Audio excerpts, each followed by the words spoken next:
Hello and welcome back to Moroccan Country Life. Today we're off in the Aircat to fetch some water. We tend to use the mains water, which is up the road, for things like cooking and various bits and pieces. As stated before, the water in the well is way too salty to drink. It's fine for showers, etc. So yes, fantastic little Aircat's going to be coming in use again. And any of you who was watching the previous video would have heard me mention about mounting the mirror. Yes, I know it's somewhat rather crude, but it works. So there obviously was a mount in the roof there, in the headlining. There was already a screw behind the headlining. So I thought, well, yes, I know it's going to be crude, but I can't think of any real other way to mount it other than to drill straight through the plastic there, as one can see. Sorry about the creaky chair behind me. The plastic there, and then just literally attach it straight to the roof, and it works well.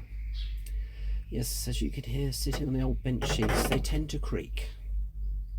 But anyway, as I say, because where I've mounted it now, it's actually better visibility for me in terms of looking out of the windscreen.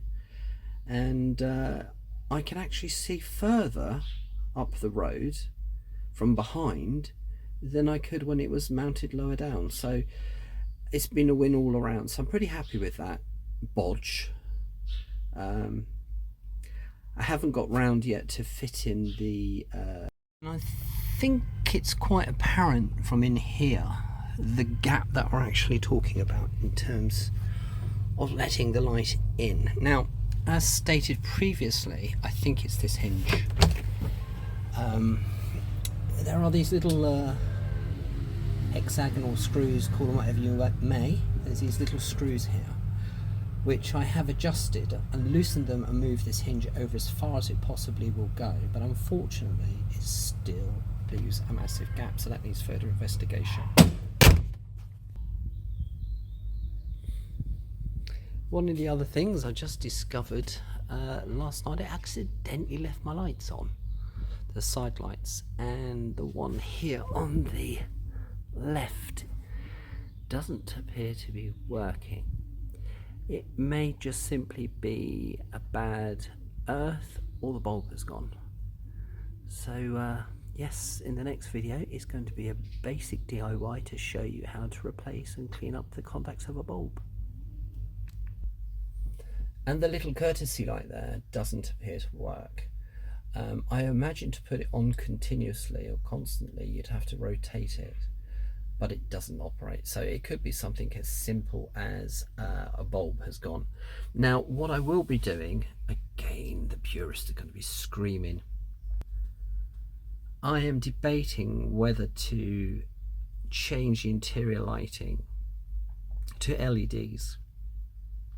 Now, one of the reasons I'm thinking of doing it is because obviously there's a lot less strain on the alternator and battery when using LEDs. They use a lot less electricity, and also they give a much better brightness to them. Now, again, coming from UK, in the winter months we have the very dark grey days, which I must say I'm not a fan of, and having the interior lights modified is a bonus. Here in Morocco, the sun sets, generally speaking, in wintertime by about 6:30. I'm not sure whether or not it's a necessity, to be honest with you, in order to improve the lighting of the interior, to change them to LEDs, due to the fact of how I'm going to be really using this vehicle. But I have to say, when I've done it in the past, they really have made the dashboard. I did it to a Triumph recently. I did put it back to originality when selling it. But I did notice that the instrument panels, the rev counter in the Triumph and everything looked really wonderful and was very, very clear for an old man like me to be able to see at night.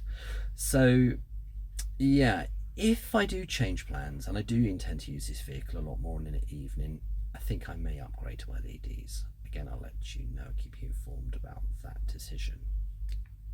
I must say though, one of the other things I like about this car, it's a nice place to be. You've got a little radio down there, and you know, plenty of visibility and blue sky, and you know, the little H pattern gear change there is really sweet. It's really nice. In fact, I must say I'm very, very guilty of very often not putting it into gear properly.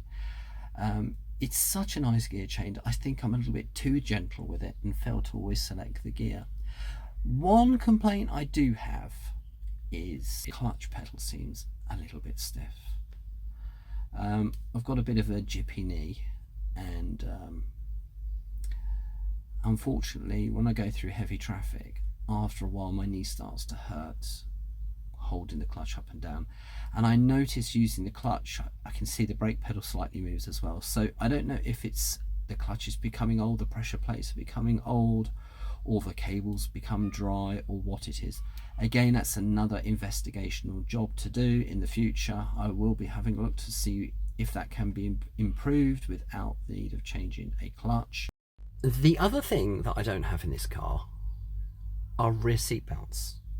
Now, I must say I do love classic cars. I've had quite a few classic cars in UK, Hillman Imps, various different Morrises, Triumphs, Jaguars. I love classic cars. And I know in England there are certain laws that you don't have to have seat belts if they were not fitted by standard for a certain year vehicle. They're not required for installation. In fact, I had a Triumph Herald that didn't even have them in the front. So but Morocco is a bit different. We went for an MOT equivalent, an Auto Technique, sorry for my pronunciation, and one of the places when we arrived, after waiting for maybe an hour and a half in a queue, because there doesn't appear to be any booking system here or appointment systems here, it's first come first served. When we finally got through the queue, he poked his head in the door and whizzed it around and had a look and waved the vehicle on, saying that he couldn't put it through an MOT because it had no rear seat belts. Now, I do not know if they've ever been removed. I don't think this car actually had them, and the reason why I say that I've tried to do some investigation, and it appears that there should be holes in the floor pan. This car doesn't have any holes in the floor pan. I would have thought if they were initially fitted, there would still be the holes there where they'd been removed from, and there is none. So in order to make the next MOT stroke Auto Technique a little bit easier for myself, I am going to try to see if I can find and locate some second-hand, good condition of course, rear seat belts. And of course I will show my installation of those as best as I possibly can. So again, that's another very important job. I have to say I do like the fact of people being seat belted, you know, in the vehicle, even though, as I say, in UK certain vehicles of a certain vintage do not require them. I still always tend to have them fitted. A lot of, again, purists say, oh no, don't do that, you've ruined the originality of the car.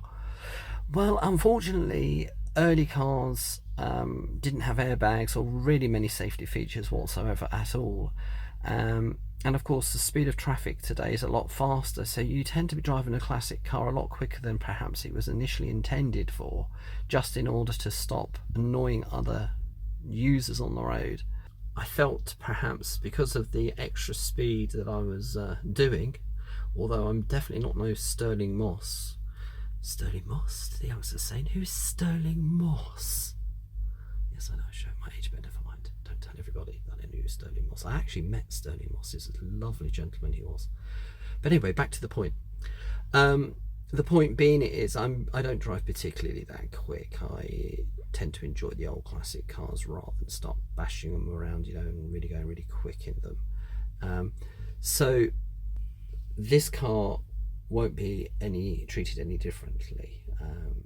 We'll be driving it pretty gentle, and especially over the quality of the roads here, and the nature of the way people drive here is a little bit different than the UK.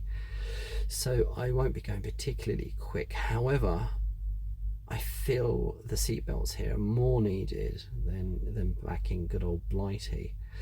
So that's something I will be doing quite quickly. That's on the to-do list. Again, the reason that I'm dragging my feet in fitting them is they are not easy to come by. So As and when I find a set, I will announce it in a video so you can actually watch the installation of those. But hopefully in the next video I will show you the replacement bulb, or the cleaning of the bulb, and hope that fixes our problem, and also the adjustment of the door. I'm going to see if there's any possibility to improve it. It's only on the one side, I must add. So thank you very much indeed for watching. Please give me a thumbs up and click that subscribe button. Until next time, Bissalama.